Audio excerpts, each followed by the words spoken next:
She's a professor in internal medicine and social sciences and health policy and in epidemiology and prevention at Wake Forest, and leader of the Pointer study. So, Laura.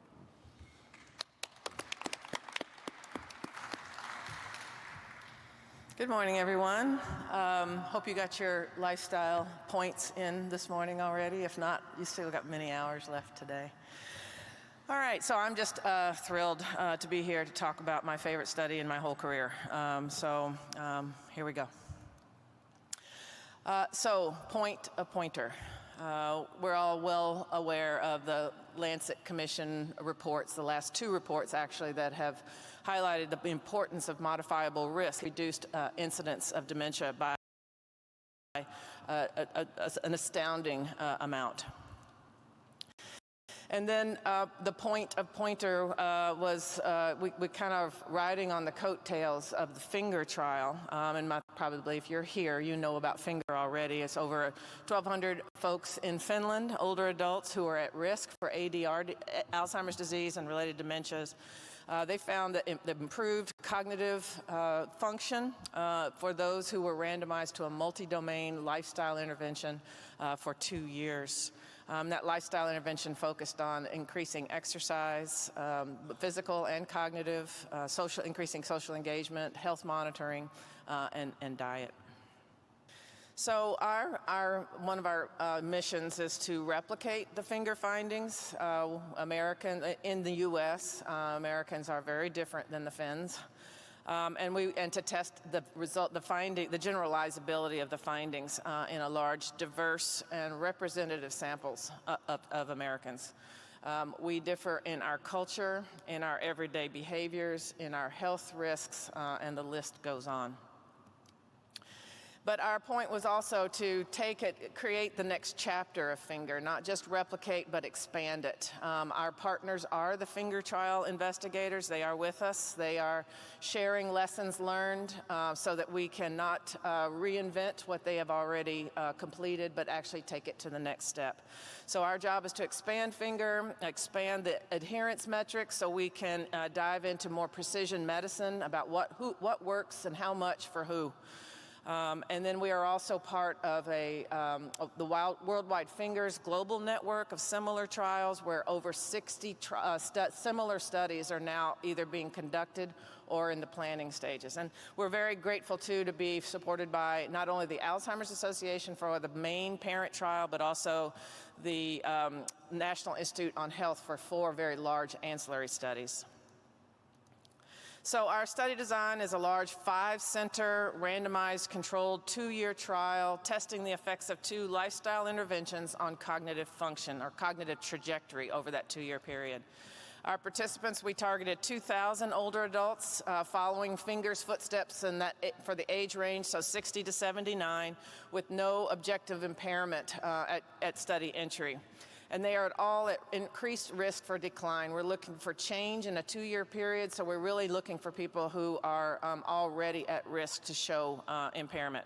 Our risk involves sedentary. They are all not regular exercisers. They all are not already eating a healthy diet. Other risk points that are gained come from suboptimum cardiovascular status, so borderline hypertension, borderline high glucose, for example, family history of memory problems, significant memory problems, and also African Americans, Native Americans, and Hispanic individuals who have higher risk for Alzheimer's disease gain additional risk points. Our interventions, we have two lifestyle interventions that differ in the structure, in the accountability, and the format. Our self-guided group is one where participants are design their own lifestyle change themselves and are supported with a facilitator to make these changes. These changes are best suited for the participants' lifestyle, for their own schedules and their needs and their priorities. The structured group is highly structured, as indicated by the name. We provide a prescriptive Intervention with very specific goals for aerobic exercise, stretching, balance, resistance training, diet, social engagement, cognitive training, and health monitoring. We have a multi-step process for enrollment. In part, it's we need to throw out a wide net to capture a lot of individuals to find the ones that are most appropriate for the trial. And this wide net and multi-step, it greatly increases the efficiency in the clinic. So we used the medical records. We used extensively the medical records, and Dr. Whitmer is going to show you what kind of catchment that was for us in a moment. We also, though, paired it with a grassroots outreach, extensive grassroots outreach program. Our grassroots team presented yesterday about our strategies, and we used mailed questionnaires for those who reached out for us to assess eligibility. We used a telephone interview to assess no cognitive impairment or minimal cognitive impairment. And then we had in-person baseline visits, randomization. Folks were randomized and then assigned to groups of peers in the same arm, and they stayed with these peers over the 2-year. They are staying with these peers over the 2-year period. It is their support group, and each group is provided with trained personnel facilitators to help them navigate the intervention. And then we do outcomes assessments at baseline and every 6 months. This is really, the only reason I wanted to show you this is that structured group. I just wanted to show you our contact schedule. And this is, year 1, year 2, months 1 to 24. And you can just see the number of check marks. That's our contact. That's the frequency of our contact for the intervention, or the clinic visits. Compare that to the structured group where our contacts are quite more extensive. So I think we have, and we all believe we have very good separation between these groups.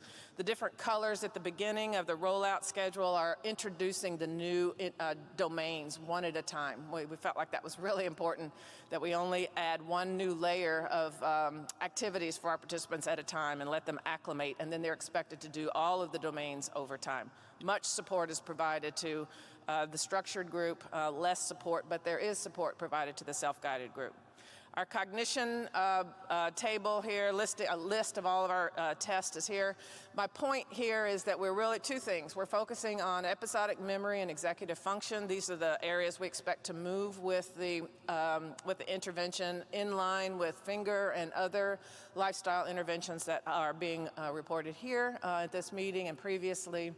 But also we have standard measures, but also many experimental measures that will allow us to, such as with computer-based.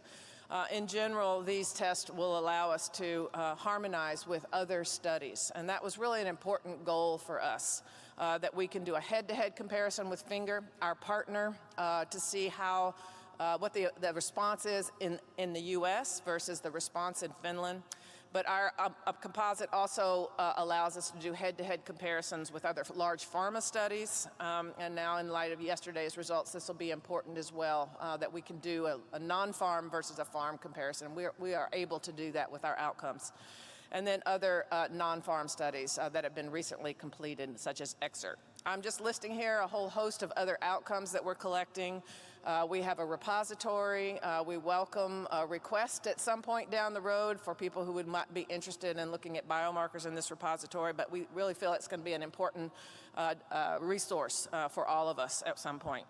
Extensive health phenotyping and so forth. We will harmonize with Worldwide Fingers. We share our protocols with other Worldwide Fingers groups. For example, we are sharing the Latin American Fingers as using the U.S. pointer protocol. And now we will be sharing with Africa Fingers and possibly several others as well. We have 4 large ancillary studies. Sorry, I think I'll talk about that in a minute. We have 4 large ancillary studies that allow us to really to look at other measurements that expands the footprint of the parent trial. So I just wanted to highlight a couple of our special features. In recruitment, we use the EHR, as I mentioned, and really an extensive targeted grassroots outreach program. If you didn't catch our presentation yesterday, you can catch that streaming online. But we really had invested a lot of resources and personnel to really get into the community and work with the community to help us recruit a diverse population. In terms of our clinical operations, what we find is so important is the continual support that we provide our clinical managers at each of our sites. We are on the phone with them weekly in meetings to try to help them resolve issues as they come. It keeps us It keeps us all in sync across the whole trial, and it's been extremely valuable to build team spirit as well.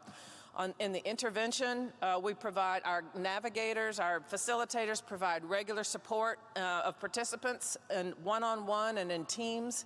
That has been critical. So it seems to be a theme for Pointer. Contact, person-to-person contact is a key ingredient for us, our success so far and what I would call our strength.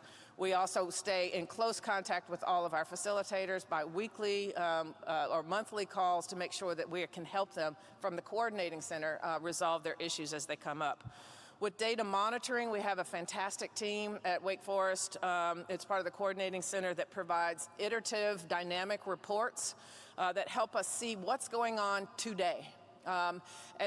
These reports are transparent. Everybody in the team sees them. Dr. Snyder and Dr. Carrillo are seeing these reports. Our donors can see these reports. So this is really has been really important to keep us all focused on the same destination.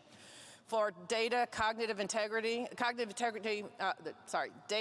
for the cognitive outcomes, that's our primary endpoint. So monitoring this has been incredibly important, and I think what's different about Pointer is we have a lead neuropsychologist, Kate Papp at Harvard, and she has a team of neuropsychologists, one at each site, and they all work together as a team to oversee the integrity of these cognitive data.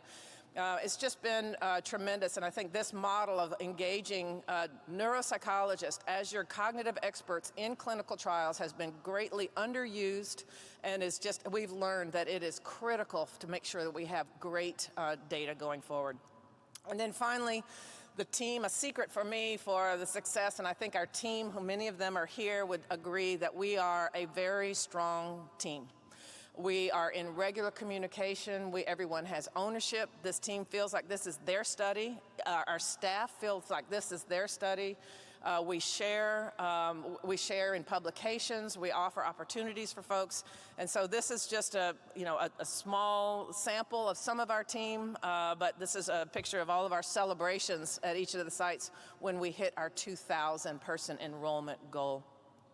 And then the final secret, I think, or not secret, but a final point to highlight, I think, that I'm really proud of in our success is the partnership with NIH for ancillary studies. And it really has increased the breadth of what we're able to look at from imaging with Susan Landau and her team. We've got both PET and MRI of our participants. You'll see there in the blue that she has enrolled 1,000 people of our 2,000 into the imaging ancillary study. And I wanted just to make note that under that is 32% from underrepresented groups, which is another very proud moment for our studies, for Pointer.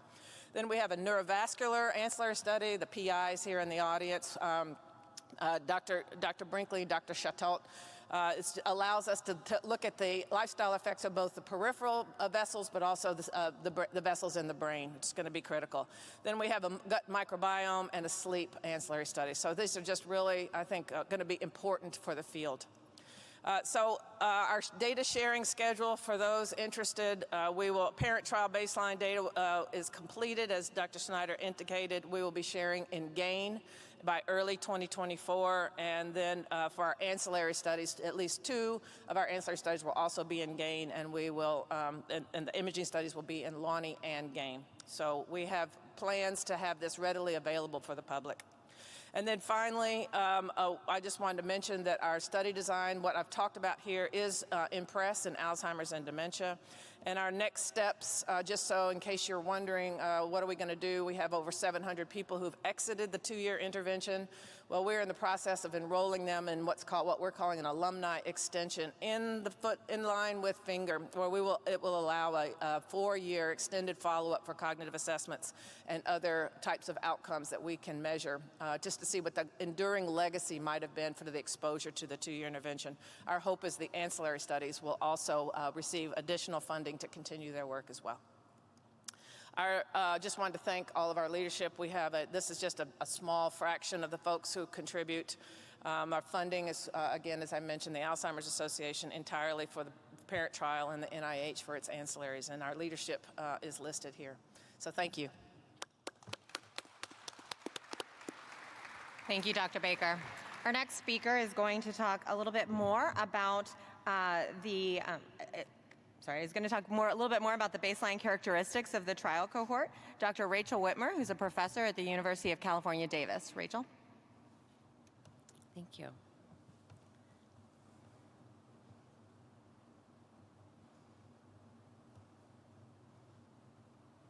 Okay, welcome everyone.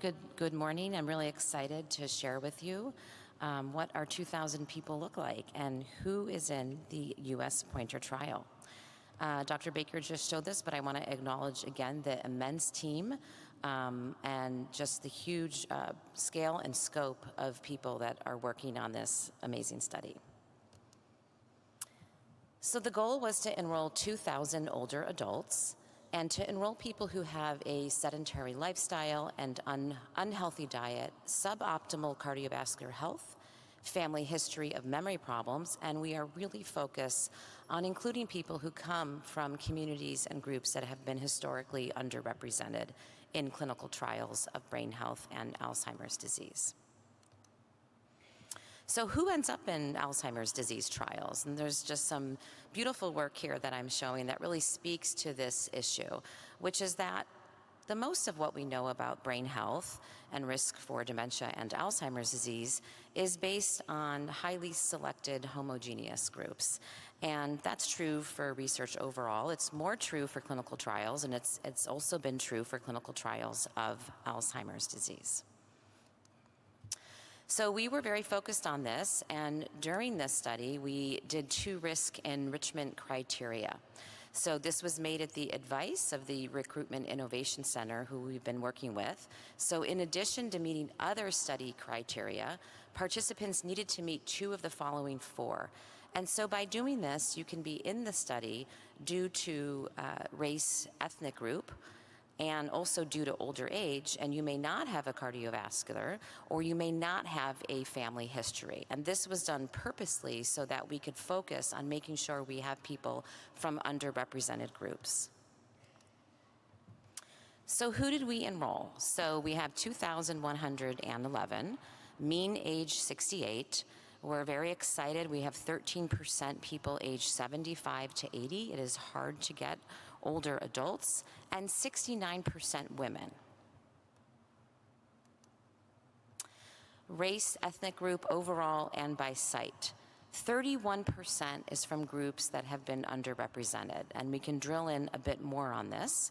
16% identify as Black or African American, 2.5% Asian or Asian American, and almost 6% Hispanic/Latino.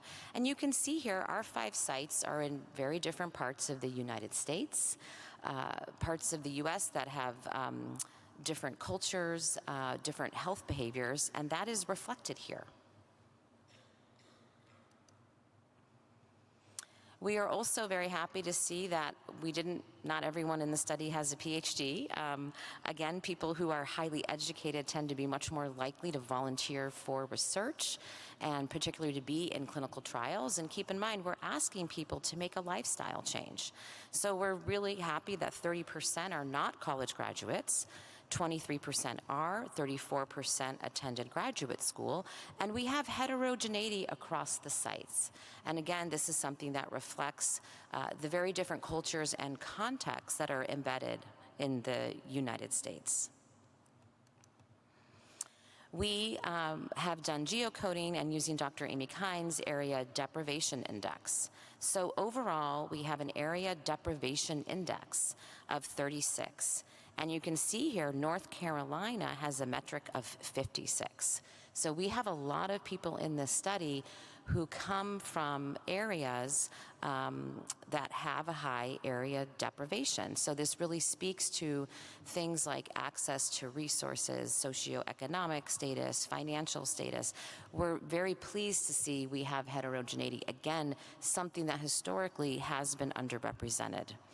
You can see here 32% have memory loss on the father's side, 58% mother, and almost 15% from a sibling. Cardiometabolic factors overall and by site. We have a group of people that are at risk. You can see here the average waist circumference indicative of visceral adiposity. The average BMI is an obese level. We have people with mild hypertension, hyperlipidemia, and prediabetes. You can see here the average HbA1c is 5.9. And we also have some variance across the sites, which again is speaking to the very different socio-demographic factors and the different regions that we brought into this study. Okay, our diet score and tics. So our Mind Diet score, and this was conceived by Dr. Martha Claire Morris, is 7. So there is room to improve. She's shown in her data that a score of 9.5 is when you actually can reduce risk of MCI. So again, we have room to improve. So these people don't have the best diet at the start. And our tics is a 38.6. So again, room to improve on their cognitive function. Okay, so Dr. Baker spoke to this very briefly, but we wanted to show the baseline results for amyloid. So this is an NIH-funded study led by Dr. Susan Landau. We have 1,054 folks that are enrolled. That is 50% of our trial participants. Amazing. And we are collecting amyloid beta, we are collecting tau PET, and we are also doing MRI. As Dr. Baker said, this data will eventually be available to use, and the image acquisition and analysis is harmonized with ADNI. So you can see right here, using the 18 centiloids threshold, 29.4% have amyloid beta at baseline. So in summary, our mean age is 68. We have 31% from underrepresented groups, 69% female, 30% not a college graduate. The cohort overall has prediabetes, mild hypertension, hyperlipidemia. 58% are reporting memory loss on their mother's side, and room to improve for both their cognitive function and diet. So next steps and lessons learned. So as Dr. Baker said, we are so thrilled that we have our US Pointer alumni program where we will be seeing people for 4 years. And I think this is really key because we know from the cardiovascular field and the trials of diabetes that often there is a legacy effect. You can often see an effect many years after the intervention has actually ended. And the FINGERS trial is continuing to show a benefit on, for example, incident chronic disease. So in this alumni program, we have the opportunity to look at cognitive function over the next 4 years. We're also going to be doing some health economics analysis, which is very critical. And then we're also going to be adding some things that we should have added. We did not ask about non-binary gender. We didn't ask about LGBTQ. And we also didn't ask about Asian subtypes. So we have an opportunity now to get this information during our alumni program follow-up.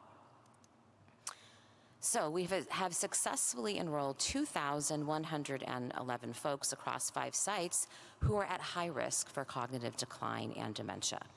We have successful representation of racial and ethnic groups from groups that have been historically underrepresented in science research and clinical trials. We got a nice group of folks that are 75 or older. And we have, importantly, a very high prevalence of individuals with cardiometabolic risk factors and family history of memory problems. And this was a big feat. And this also happened during COVID. So, you know, immense thanks to the team, but pivoting, adaptability, and deep commitment were really key to making this happen. Thank you for your time.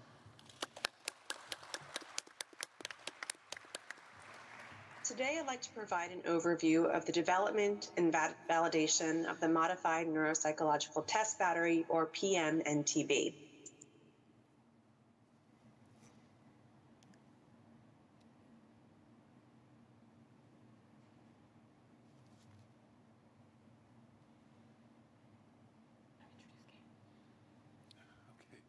Our next speaker is going to be Dr. Kate Papp.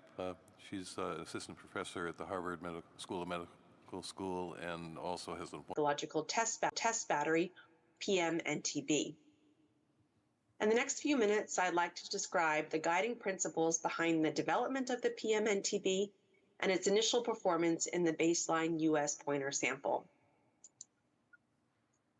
The forerunner to the pointer study was the finger study, which showed better cognitive trajectories over 2 years among those engaged in a multi-domain lifestyle intervention. The primary outcome for that study was the NTB, the neuropsychological test battery, which was originally described as a composite of 9 memory and executive functioning tests by John Harrison. The version developed for finger used a composite across 14 different outcomes. While the intervention group exhibited better cognitive performance on the total score from the NTB, as you can see on the top left graph, you'll also note that the effect was most robust for the domains of processing speed and executive functioning versus memory. With this background, we wanted to adapt the NTB used in finger so that we could harmonize across not just this forerunner study, but also other large trials focused on secondary prevention, such as A4 and EXERT. Also, given the differential impact on processing speed and executive functioning observed in finger, we wanted to emphasize measures from these domains. We also wanted to employ the same approach of using a multi-domain cognitive composite, which helps account for heterogeneity of early cognitive decline and which also helps maximize signal-to-noise ratios. Finally, we wanted to use standardized measures appropriate for U.S. populations, including those with validated Spanish translations. Here's an overview of the scores and tests that contribute to the pointer NTB. We used a theoretical rather than an empirical approach to group measures into domain-specific composites, with at least 2 tests contributing to each domain. The PMNTB reflects the mean of the 3 composite scores for processing speed, executive functioning, and memory. Using the baseline pointer sample, our aims were to determine whether lower PMNTB performance was associated with older age and more functional symptoms, as we would expect. Also, we wanted to determine whether PMNTB was associated with other established cognitive composites, such as the finger NTB, as well as the preclinical Alzheimer's Cognitive Composite, or PAC, using overlapping measures in the current study where they were available. These are the sample characteristics. The baseline sample consisted of 2,111 individuals without significant impairment. Mean age is 68.2, and the sample is 68.8% female. Mean MMSE score at baseline was 28.9, and about 20% of participants had a global clinical dementia rating, or CDR score, of 0.5. First, as expected, we found that older age was associated with lower PMNTB score, such that each additional year of age was associated with a drop of 0.064 Z-scores. Age cognition associations were comparable across domain-specific scores, with the strongest age relationship observed with processing speed, as seen on the rightmost graph. Lower performance on the PMNTB was associated with participant and study partner report of more functional symptoms as assessed with the CDR. We found that the PMNTB was highly correlated with the finger NTB with an R of 0.858. To the right is a table of measures that contribute to the finger NTB and equivalent versions in pointer. Similarly, or additionally, we found that the PMNTB was highly correlated with the PAC with an R of 0.877. PMNTB appears to be a valid cognitive measure with worse performance tracking with older age and greater functional symptoms. PMNTB is highly correlated with other established cognitive composites. Building on Forerunner outcomes, the PMNTB is calculated as the mean of 3 domain-specific composites, such that it emphasizes processing speed and executive functionings, constituting 67% of the composite versus finger NTB's 42%. We look forward to seeing how the PMNTB performs over time and whether different trajectories of performance are observed on this composite in relation to intervention group. Before closing, I'd like to highlight the unique study structure of Pointer. Each of our sites across the U.S. has a dedicated site neuropsychologist who, along with the coordinating center, oversees the vast amount of training and data quality management that is needed to conduct cognitive assessments across 2,000 plus individuals in both English and Spanish. Our site neuropsychologists are also actively working on projects related to the Pointer baseline dataset, including presentations here at AAIC, which I'd like to briefly highlight.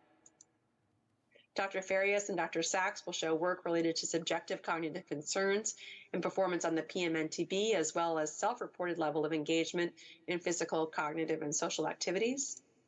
Dr. Lee has looked at within-person variability in performance as a possible adjunctive measure among underrepresented groups, and Dr. Kruger is examining associations between mood and cognition in the Pointer sample.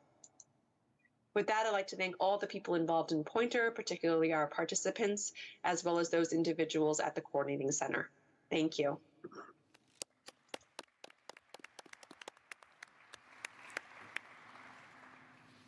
We do have a couple minutes for questions. I do want to emphasize what Dr. Baker mentioned at the end of her presentation, is that all of this data is in the process of going through that process for data sharing, and it will be available through GAIN or discoverable through GAIN in early 2024 to the entire research community. But I'd also note that the Pointer team is very open to collaboration and ideas, and are always welcome those types of discussions with the research community in that interim time, now and before early 2024. So if there's any questions in the room. There's one online. There's one online. It's, what do you think regarding implementation of the intervention if Pointer proves to be successful? It seems to me that the intervention in its current